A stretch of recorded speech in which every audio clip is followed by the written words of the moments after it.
Hello, book buddies. This is Mrs. Bruley.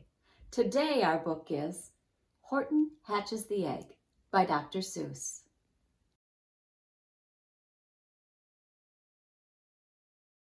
Sighed Maisie, a lazy bird hatching an egg. I'm tired, I'm bored, and I've kinks in my legs from just sitting here day after day. It's work. How I hate it. I'd much rather play. I'd take a vacation, fly off for a rest, if I could find someone to stay on my nest. If I could find someone, I'd fly away free. Then Horton, the elephant, passed by her tree. "Hello!" called the lazy bird, smiling her best. "You've nothing to do, and I do need a rest. Would you like to sit on the egg in my nest?" The elephant laughed. "Why, of all silly things, I haven't feathers and I haven't wings.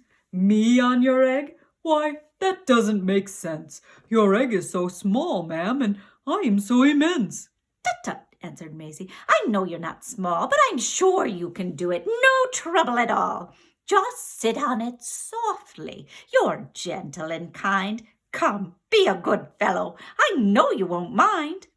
"I can't," said the elephant. "Please," begged the bird. "I won't be gone long, sir. I give you my word. I'll hurry right back. Why, I'll never be missed." "Very well," said the elephant. "Since you insist, you want a vacation. Go, fly off and take it. I'll sit on your egg and I'll try not to break it. I'll stay and be faithful. I mean what I say." "Toodaloo," sang out Maisie, and fluttered away. The first thing to do," murmured Horton. "Let's see. The first thing to do is to prop up this tree and make it much stronger. That has to be done before I get on it. I must weigh a ton." Then carefully, tenderly, gently he crept up the trunk to the nest where the little egg slept. Then Horton the elephant smiled. "Now that's that." And he sat, and he sat, and he sat, and he sat. And he sat all that day, and he kept the egg warm.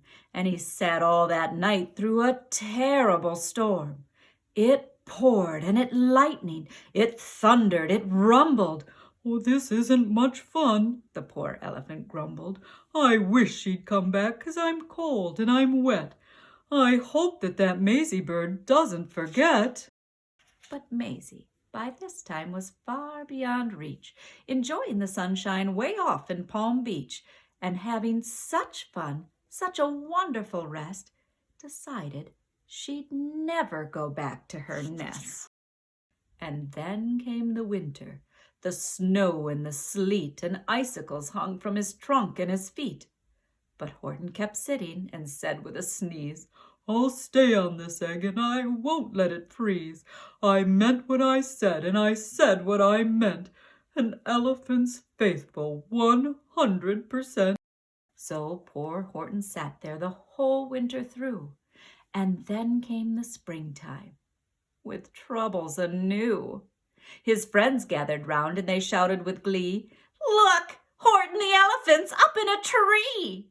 They taunted, they teased him, they yelled, "How absurd! Old Horton the elephant thinks he's a bird!" They laughed and they laughed, then they all ran away. And Horton was lonely. He wanted to play, but he sat on the egg and continued to say, "I meant what I said and I said what I meant. An elephant's faithful 100%. No matter what happens, this egg must be tended." But poor Horton's troubles were far, far from ended. For while Horton sat there, so faithful, so kind, 3 hunters came sneaking up softly behind. He heard the men's footsteps. He turned with a start. 3 rifles were aiming right straight at his heart. Did he run? He did not. Horton stayed on that nest. He held his head high and he threw out his chest, and he looked at the hunters as much as to say, "Shoot if you must, but I won't run away. I meant what I said and I said what I meant. An elephant's faithful 100%. But the men didn't shoot, much to Horton's surprise. They dropped their 3 guns and they stared with wide eyes. "Look," they all shouted, "can such a thing be? An elephant sitting on top of a tree!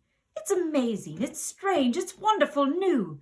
Don't shoot him, we'll catch him. That's just what we'll do.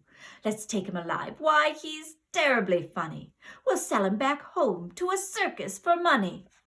And the first thing he knew, they had built a big wagon with ropes on the front for the pullers to drag on. They dug up his tree and they put it inside, with Horton so sad that he practically cried. "We're off," the men shouted, and off they all went, with Horton on happy, 100%. Up out of the jungle, up into the sky, up over the mountains 10,000 feet high. Then down, down the mountains and down to the sea went the cart with the elephant, egg, nest, and tree. And then out of the wagon and onto a ship, out over the ocean, and oh, what a trip! Rolling and tossing and splashed with the spray, and Horton said day after day after day, I meant what I said, and I said what I meant. But oh, I am seasick, 100%. After bobbing around for 2 weeks like a cork, they landed at last in the town of New York. "All ashore!" the men shouted, and down with a lurch went Horton the elephant, still on his perch, tied onto a board that could just scarcely hold him. Bump! Horton landed, and then the men sold him.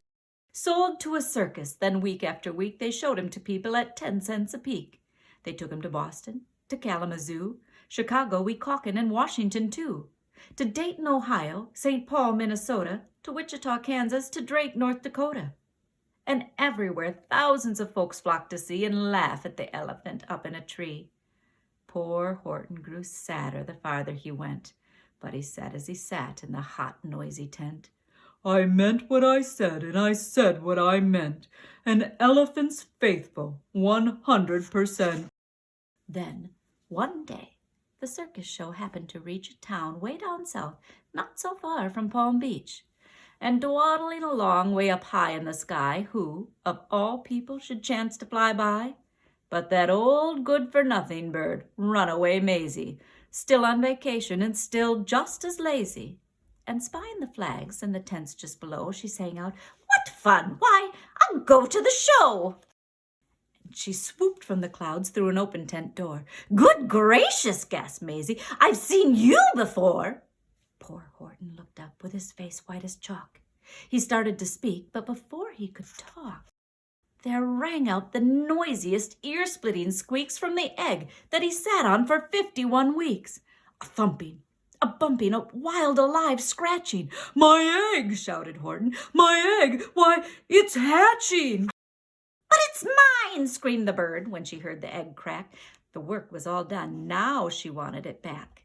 "It's my egg," she sputtered. "You stole it from me. Get off of my nest and get out of my tree." Poor Horton backed down with a sad, heavy heart.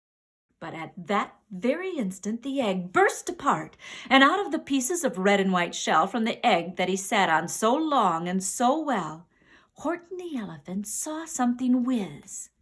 It had ears and a tail and a trunk just like his. People came shouting, "What's all this about?" They looked, and they stared with their eyes popping out. Then they cheered, and they cheered, and they cheered more and more. They'd never seen anything like it before. "My goodness, my gracious," they shouted. "My word, it's something brand new. It's an elephant bird." And it should be. It should be. It should be like that, because Horton was faithful. He sat and he sat. He meant what he said, and he said what he meant. And they sent him home happy, 100%. I hope you enjoyed our story. Until next time, book buddies, happy reading!